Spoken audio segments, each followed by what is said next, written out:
औज़ुबिल्लाहिमिनश्शैतानिर्रजीम बिस्मिल्लाहिर्रहमानिर्रहीम। कैसे हैं जी आप? अल्लाह के फजल से आप ठीक ठाक होंगे।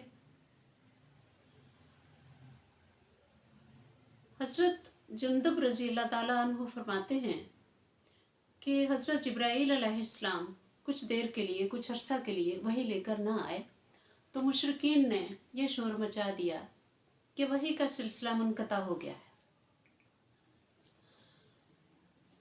फिर इसके बाद अल्लाह ताला की तरफ से वही की सूरत में सूरह वद्दुहा नाजिल हुई। तो आज मैं सूरह वद्दुहा की फजीलत जो है वो आपको बताऊंगी। अल्लाह ताला की भेजी हुई सारी सूरतें ही बहुत प्यारी हैं और सबकी बड़ी फजीलतें हैं, लेकिन सूरह वद्दुहा एक छोटी सी सूरत है, इसके इतने फ़ज़ाइल हैं। और इसका जो ख़ास फजीलत है वो ये है कि अल्लाह न करे घर का कोई फ़र्द गायब हो गया है, लापता हो गया है, घर छोड़कर चला गया है, गुम हो गया है, अल्लाह न करे अगवा हो गया है, या कोई कीमती चीज़ गुम हो गई है। चीज़ें सारी कीमती होती हैं। कोई चीज़ गुम हो गई है, कोई गाड़ी, कोई बाइक, कोई जेवरात, कुछ भी, कोई नकदी, आपने फौरन ही सूरह वद्दुहा का विर्द शुरू कर देना है, कोई टाइम ज़ाया किए बगैर। 100% अल्लाह के फजल से 21 रोज़ के अंदर अंदर आपकी वो चीज़ मिल जाएगी। अगर घर से कोई फ़र्द अल्लाह न करे गायब हुआ है, जैसे मैंने कहा, खुद चला गया है, गायब हो गया है, फरार हो गया है, नाराज़ हो के चला गया है, अगवा हो गया है, 21 रोज़ के अंदर ज़रूर अल्लाह के फजल से इस सूरत की बरकत की वजह से वो वापस आ जाएगा। अब इसका पढ़ने का तरीका मैं आपको बताती हूँ। आपने रोज़ाना सूरह वद्दुहा को 313 मरतबा पढ़ना है। रोज़ाना आपने 313 मरतबा पढ़ना है और सिर्फ घर के अफराद ही पढ़ेंगे। कोई बाहर के बंदे की आपने हेल्प नहीं लेनी। सिर्फ घर के मकीन जो हैं, जो पक्के उस घर में रहते हैं, सिर्फ वो पढ़ेंगे। पावुज़ू होकर आपने सबसे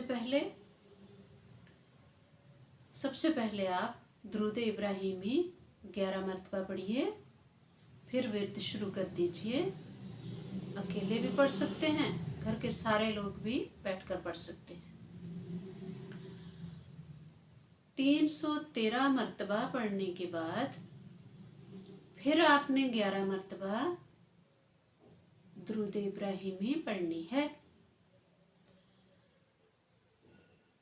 313 मरतबा अगर आप एक ही सिटिंग में नहीं पढ़ पा रहे तो आप दिन में डिवाइड करके किसी भी वक्त पढ़ सकते हैं। बस ये है कि जो एक बार पढ़ा उसको कापी पे लिख लीजिए कि हमने इतनी दफ़ा पढ़ लिया है, ठीक है।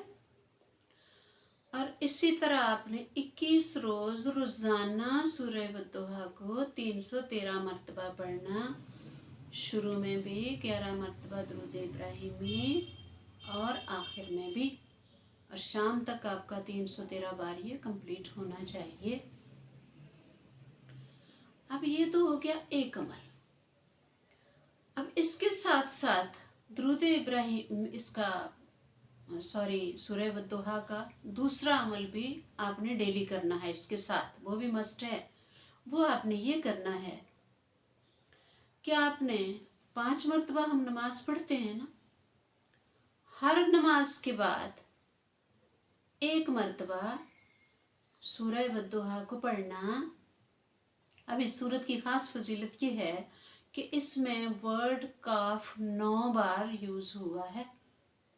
तो आपने हर नमाज के बाद 5 दफ़ा दिन में, हर नमाज के बाद आपने सूरह वद्दुहा पढ़नी और वो जो 9 काफ हैं, हर काफ काफ में ठहर के रुक के आपने 9 बार या करीमों का व्रत करना।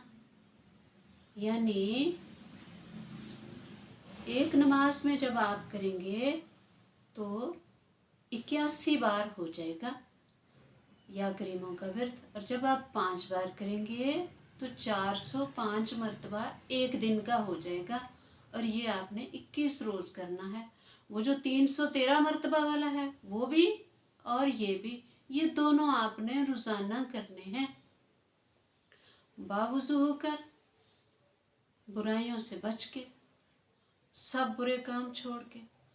बुरा काम बुरा होता है, वो छोटा हो या बड़ा हो, वो छोटी सी चुगली हो या बड़ी चुगली हो, छोटी सी चोरी हो या बड़ी चोरी हो, वो जुर्म ही है।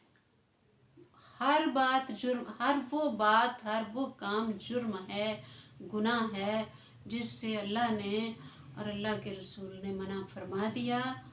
वो चाहे थोड़ी मिकदार में हम कर रहे हैं या ज़्यादा में, वो जुर्म है।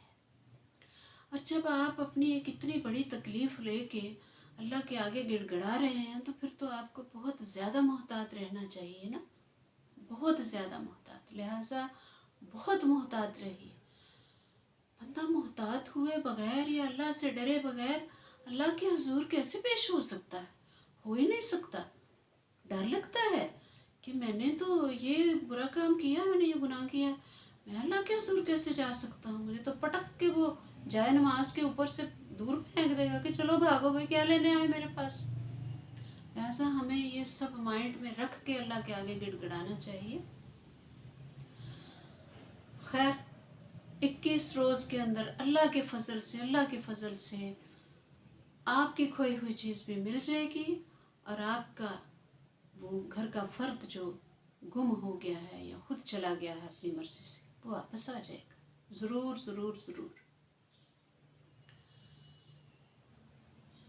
आपको इस सूरत का ज़रूर फ़ायदा होगा, ज़रूर होगा। मैं पूरे वसूख से कह रही हूँ ना कि ज़रूर होगा और 21 रोज़ के अंदर होगा।